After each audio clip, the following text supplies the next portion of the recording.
Easy question है, मजेदार question है। Question number 14, TS Grewal, calculate cash flow from operating activities. ध्यान से देखेंगे, इसमें बस एक लाइन है जो थोड़ी सी मिसलीडिंग लग सकती है नहीं, तो इंटरप्रिटेशन पे ध्यान देंगे। Profit for the year is ₹7 lakh after considering the following items. तो कैश फ्लो स्टेटमेंट हम बना रहे हैं तो मतलब ऐसा लगता है कि ये चीजें ऑलरेडी एडजस्ट हो चुकी हैं। यस, कैश फ्लो स्टेटमेंट के पॉइंट ऑफ व्यू से नहीं हुई है। Normal statement of profit and loss बनी, फाइनेंशियल स्टेटमेंट्स बनी, मतलब दीज हैव बीन कंसिडर्ड मतलब डेप्रिसिएशन चार्ज हुआ है, गुडविल अमोर्टाइज हुआ है, gain on sale of land consider किया गया है, मतलब statement of profit and loss में इनकम मानी गई है। तो हमें हमें cash from operating activities calculate करना है, तो हमें ये रिवर्सल्स करने पड़ेंगे। ध्यान से देखेंगे, स्टार्टिंग पॉइंट क्या है? Profit for the year, depreciation है, ठीक है, और कुछ वर्किंग कैपिटल चेंजेस हैं। आपका रिक्वायरमेंट है cash flow from operating activities, तो आपको सब कुछ ही करना है। तो step 1 is calculation of net profit before tax and extraordinary items. वो आप वर्किंग नोट में भी बना सकते हैं, डायरेक्टली भी बना सकते हैं। तो अगर वर्किंग नोट में बना रहे हैं तो ध्यान से देखेंगे, calculation of net profit before tax and extraordinary items। क्या गिवन है हमें? Profit for the year is 7 lakh. Profit for the year 7 lakh. क्या कोई प्रोविजन फॉर टैक्स है? नहीं। क्या कोई प्रपोज डिविडेंड है? नहीं है। क्या कोई एक्स्ट्राऑर्डिनरी लॉस, एक्स्ट्राऑर्डिनरी गेन है? नहीं। एक ही आइटम है स्टेप 1 के लिए, appropriation of profit towards general reserve. मतलब ये क्या है? ट्रांसफर टू जनरल रिजर्व है। अप्रोप्रिएशन मतलब हमने प्रॉफिट्स में से कुछ पैसा सेट असाइड करा, तो ये और कुछ नहीं, आपका ट्रांसफर टू जनरल रिजर्व ही है। एड बैक करते हैं हम, यहाँ पे कर देंगे add transfer to general reserve. कितना है? 60,000। तो net profit before tax and extraordinary items हो गया 760। आप यहाँ पे भी डायरेक्टली दिखा सकते थे, बट टेक्निकली बेटर होता है अलग से दिखाना। Net profit before tax and extraordinary items यहाँ पे लिखेंगे, वर्किंग नोट नंबर 1। तो कितना आया हमारा? Cash flow from operating activities निकाल रहे हैं, तो हमारा आया 7,60,000। 7,60,000।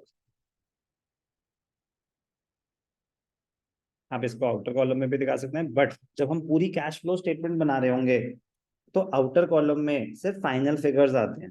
कैश फ्लो फ्रॉम ऑपरेटिंग कितना है, कैश फ्लो फ्रॉम इन्वेस्टिंग कितना है, कैश फ्लो फ्रॉम फाइनेंसिंग कितना है, फाइनल फिगर्स आते हैं बस जब पूरी स्टेटमेंट बना रहे हैं। यहाँ पे तो कैलकुलेट ही सिर्फ ऑपरेटिंग एक्टिविटीज कर रहे हैं, तो आप इंटरनली टोटल कर सकते हैं और बाहर भी दिखा सकते हैं। यहाँ पे कोई वो फिक्स रूल नहीं है। चलो ऐड करेंगे, क्या ऐड करेंगे? Non cash, non operating expenses, non-cash, non-operating expenses, non-cash depreciation 40,000। तो depreciation 40,000 और क्या ऐड करेंगे?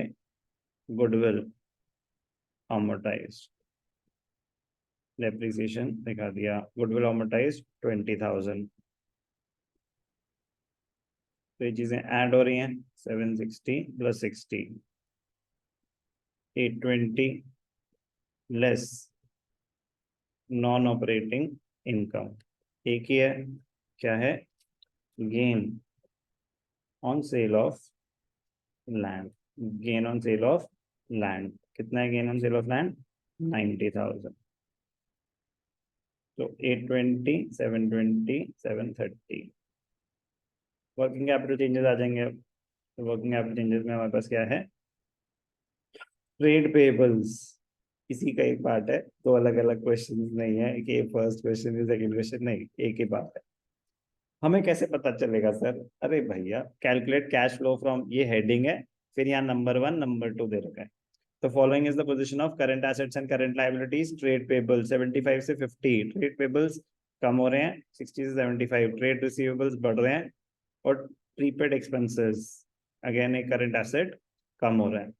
तो करंट एसेट कम हो रहा है, तो एड बैक होता है। एड होता है क्या? Decrease in current assets, increase in current liabilities. तो एड होगा prepaid expenses, decrease in prepaid expenses 8,000,